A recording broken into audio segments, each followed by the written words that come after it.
kay basig iwet. Katong bitong kuan, kanong year 2024 na murag on and off, na pagod sa kabisi, but say no na sa 2025. Okay, so permi na si Sis Isel chat sa ako, year 2024 is kanang i-reject sa kako kay busy. So, karon 2024 na rin kako, chumpo. Sa among ka-busy karon, we have a city meet na mo no. Karon gani pa na pa seminar ni Ana Joy. I turn to say no sa kay kanang mo. One more excited ko mag-share sa pulong sa Ginoo. Karon 2025 is my first time to be here in the stage. So, salamat kaayo, Lord. Salamat kay sa tanan o nga puta.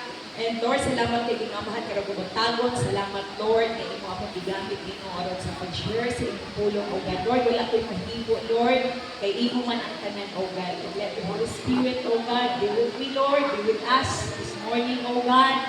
Noon sa man ang pagtulunan ay hindi paabot ka na mo God.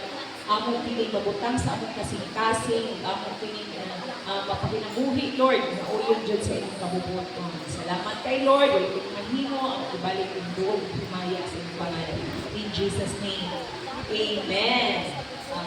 Karon, ang akong i-share is, I am only given 15 minutes to share. So, dali-dalion lang natin siya, kay di na mo kabantay sa oras, yan, nanaan ko, taas ba, taas ang taman para ka na bitaw, lamian ko rin, maestra bitaw. Maestra, daghan pa kayo ka ng, kung sa kalimutan nyo pa, marites dyan.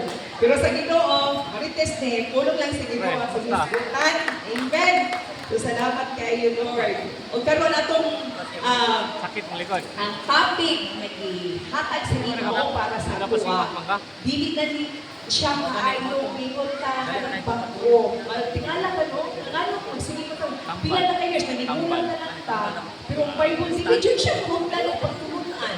It is because the Lord wants us to remind nga balanta dyan ta sa Ginoo. Kita, i-remind ka ba sa kanunay, pagkana ako, ginagampain yun. Kaya mo, Lord, murag ako dyan yung message. Murag ako lang i-share ko sa uban. Okay, kasi napoy, nagpariha po na ako. Okay, so but anyway, topic natin is the life of Cain and Abel. So, dili na nato sila, kailan naging kaya since birth, ilan na sa life ni Cain and Abel. Naging panganak siya, iba na para mamuo na, ipanganak siya ni Adam and Eve. Okay, so si Cain, isa siya isa kayo siya, magbalantay sa mga hayop. Si Abel, isa ka, mag-uuma. Okay, so atong pasahon, palihog ko sa Genesis 4, verse 3. Sugod na sa 3.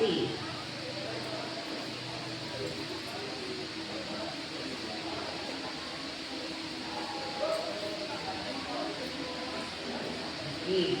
So, usang kaadlaw ni Ana, nahibigin ang kukuan. Pero dito siya kuan, gabi nag-struggle siya ko, kaya ko makita. Dito ko sa pilok na taas. Kanang kuan the age will reveal. Usang kaadlaw ni Ana, naghalad si Cain ngadto sa Ginoo mga abot sa iyang uma.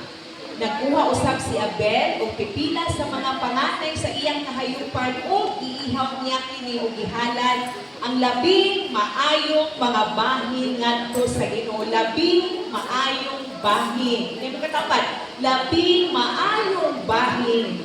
Okay, sa Ginoo. Nahimuot ang Ginoo kang Abel og sa iyang halad.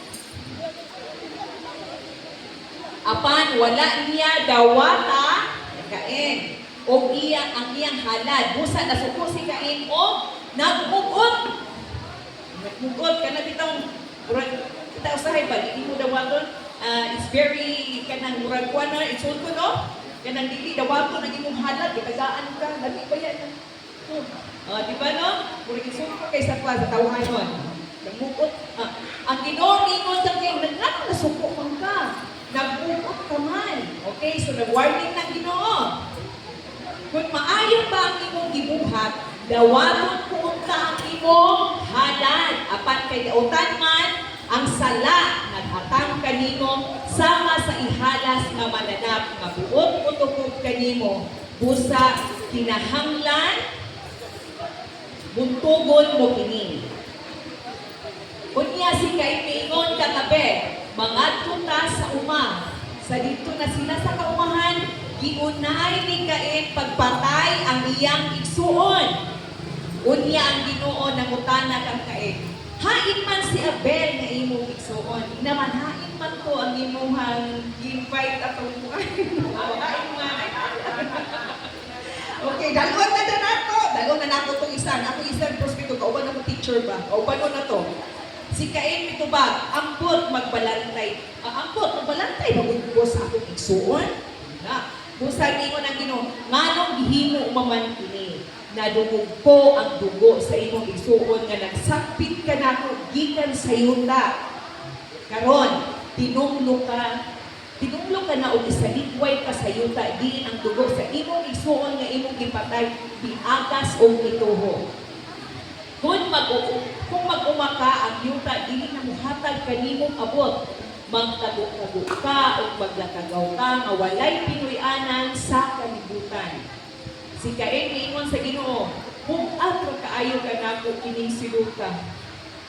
Giabot mo ako gikan niining yuta o gikan sa imong atubangan, maglatagaw o magtago-tago ako sa kalibutan ug patyon ako ni bisan kinsa nga makakita ka nako. Amen. So nakita nato no ang kinabuhi ni Abel kay dili na kay siya pagko sa atoa.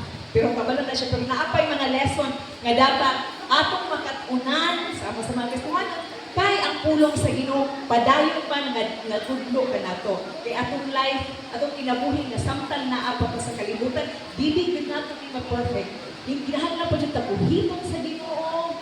Nahanglan pa ta hunghungan sa Ginoo kay sahay naay mga pagpadlong gyud. Salamat sa Ginoo kung ikaw nga gipadlong sa thank you Lord.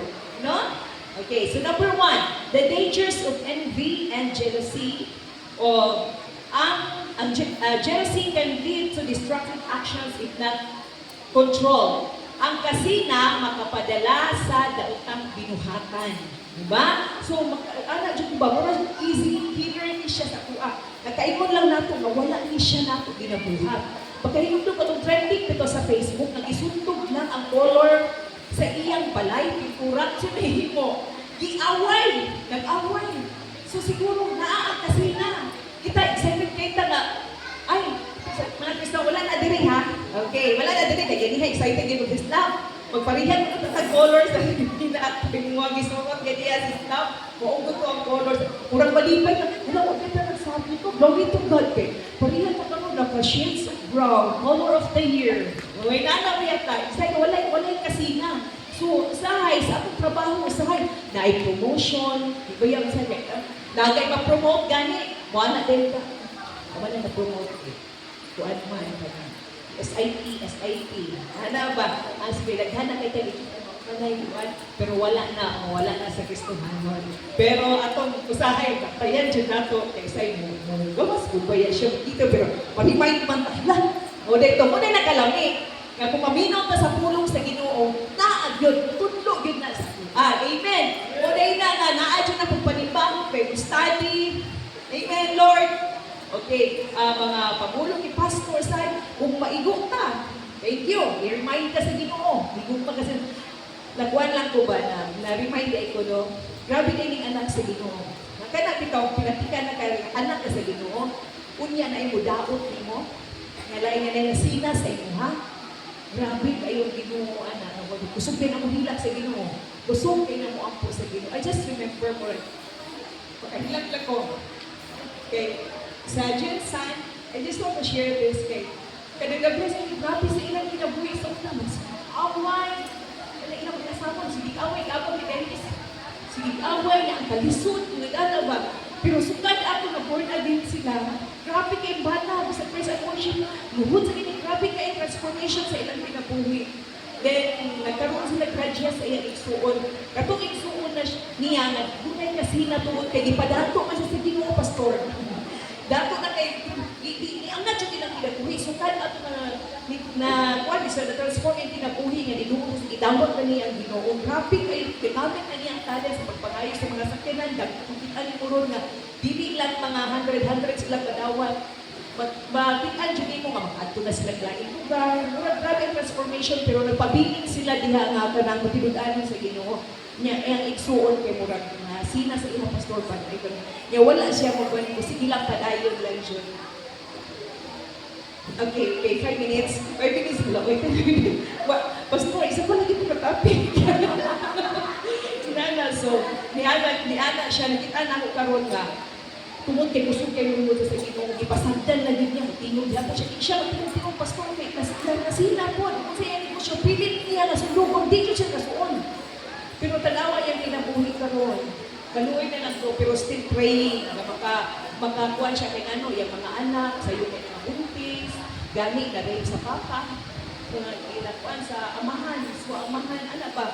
So makita mo, grabe kayo, so dili ka basta-basta, kaya kung hinaptan ka, kasinahan ka sa uban nga wala, kaila sa Ginoo, grabe kayo, hatag ang Ginoo. Muna, sa ato ang magaling, dili dyan ka masina si lahat, wapo mga sakyanan, go! Okay, mag-add po sila bisan asa, you can go, wala ko kabalong, ang amo ang atuan, sunod, tumba na lang amo ng mga bulawan, wala ka rin, di ba?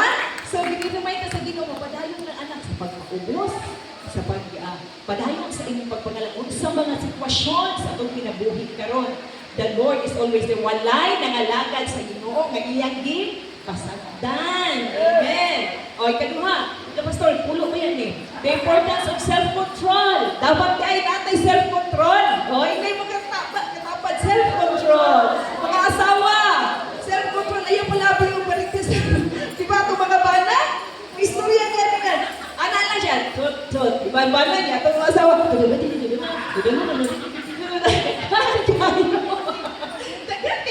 Patulong na lang na ako yung mga bana. Ito. Gusto dyan ito lang talaga. Kailangan entertain ko dyan ito kumain. No? Sa kinahanglan po na ito, self-control sa ito. Si Abel, si Cain, wala dito si self-control. Iya dyan piling. Napatay si Abel. Kaya wala siya pag-control sa iyang kaugalingon. And then, jump na sa number 3, 5 minutes na lang. Okay, so the consequences of sin. So, naa-dyan ay resulta ang atuang mga kasaypanan ito nga. Monang, we will come up sa atong mga right decision dyan sa atong kinabuhi, no? Mga Judeta, every now and then, nagkasunan na ko ba mo, Lord, kung saan mo ipabuhat, kadalaman ka sa balay, so sa Lord, karong adlaw, kung saan man akong dapat buhaton, nung wala ko'y anihon ng mga consequences nga kanang buwan. Ako, daghan kay 2024, daghan kaayo buwan, and yet, the Lord still good. Kaya nga, no? Muna yung ingon, di ba si Abel? Okay, diretso na lang ito, kaya parang hapit na yun sa last part. Apa nang ginawa nito ba kanya, dili ka na mahitabo. Ang mupatay kanimo, panimas lang ang silutan ko, pito kapilo. Busag ibutangan sa Ginoo, patik si Cain, aron dili siya patiyon sa pagkita kaniya. Amen. Bisan man sa pag-anis sa atong mga consequences na atong mga nabuhat, tanawa ra gud sa kaggrasya. Precious kayo ang Ginoo. Patikan jud gihapon kaniya. Anak ta ka, walay makapaghilabot nimo. Ura pag anak nako, ako lang jud ako disiplina nimo. Dili ka pwede disiplinahon sa ubang tawo. Kay ako man ang dilikanan din ana ang Ginoo nga maski nakasala ka, gipatikan ta ka nga anak ta ka. Hoy, balik diri. Kaya usahay kita ra may gusto mo palayo sa Ginoo na man permiti ang Ginoo sa ato. Tungkol lang sa sala. No? Nanatay guiltiness, or guilty na ka, Lord, na siguro kung hindi ka bago, Lord, nila na siguro kay ako na kay kong sala, pero dili, ang Ginoo, ano ba siya?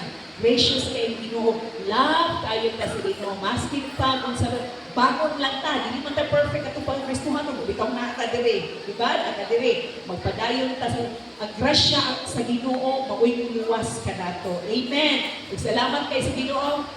Salamat kay sa Ginoo sa ihang pulong karong kabuntanon o wala dyan ako ni matuwa series pa ni sunod tawagan na ko Mr. Izel. Amen. So Lord, salamat kay Lord sa imong pulong o God. Salamat Lord na mo ang pinigutang sa mong kasing-kasing ng paginabuhi na mo Lord kauyo dyan sa imong kabubuton. Bring back all the glory to your Father God in Jesus' name. Amen.